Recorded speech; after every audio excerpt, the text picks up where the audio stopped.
My video on the myofascial meridians, and I've shown 4 lines on my body represented with the dots. The dots don't represent a bony landmark, but just the overall line. So the first line is the superficial back line. You can see it in green there. It goes all the way from the bottom of my feet all the way up. It actually ends on the frontal bone, but I didn't show it on my head. And the postural function of that line, the superficial back line, helps keep the body upright, stops it from flexing too much forward, and it supports the body in full upright extension.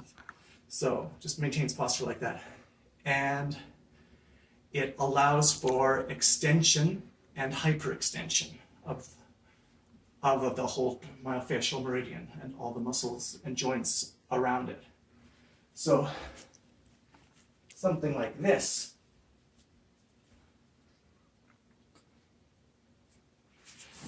That's an example of what movements you can do with the superficial back line. The superficial front line, posturally it helps balance the superficial front line. So the front line helps balance the superficial back line, and I showed it in yellow dots here. Goes all the way from on the top of the toes and ends at the fascia of the skull. So the movement is to flex the trunk, the hips, and extend the knee and dorsiflex. So flexion of the trunk and hips and extension of the knees and dorsiflexing. Those are the movements. The lateral line, and I've shown it in red here, goes up the leg and then crisscrosses the side of the body, and it goes up to the mastoid process. So I didn't show the mastoid process. So its postural function is to balance front and back and left to right. So balancing in general is what it does posturally. Now, the movement, the lateral flexion of the trunk, something like this. Abduction of the leg, kicking things, and foot eversion. Did you get the foot eversion? And the last line that I'll be showing you is the spiral line. Now, posturally, this helps to maintain balance across all planes.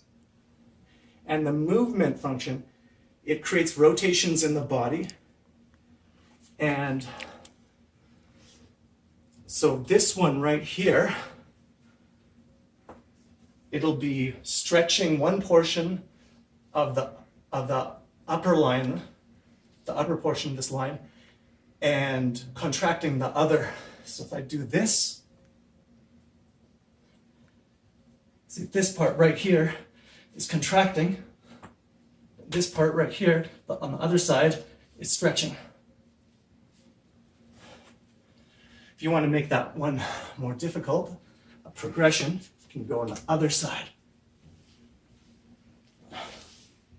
Makes it a little bit harder. Now, the 2 functional lines.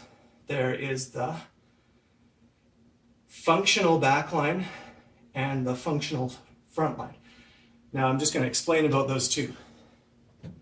What makes these 2 lines unique is that they have less of a postural function than the other lines, but they're used in functional sporting activities where the tension travels up one leg and ends in an arm. Something like throwing a baseball or anything that goes from one limb to the opposite limb on the other side. So that's what makes those 2 lines unique. Here's more on the functional back line and the functional front line. See, the functional front line here in red dots goes all the way from my shoulder through here, all the way down, crosses the pelvis, and ends here. And the same thing on the other side, goes up like that. These two are symmetrical. And for the functional back line, starts at the patella, goes through the vastus lateralis, wraps around the leg, and goes all the way up. And there's two sides to that as well. So an example would be a punch.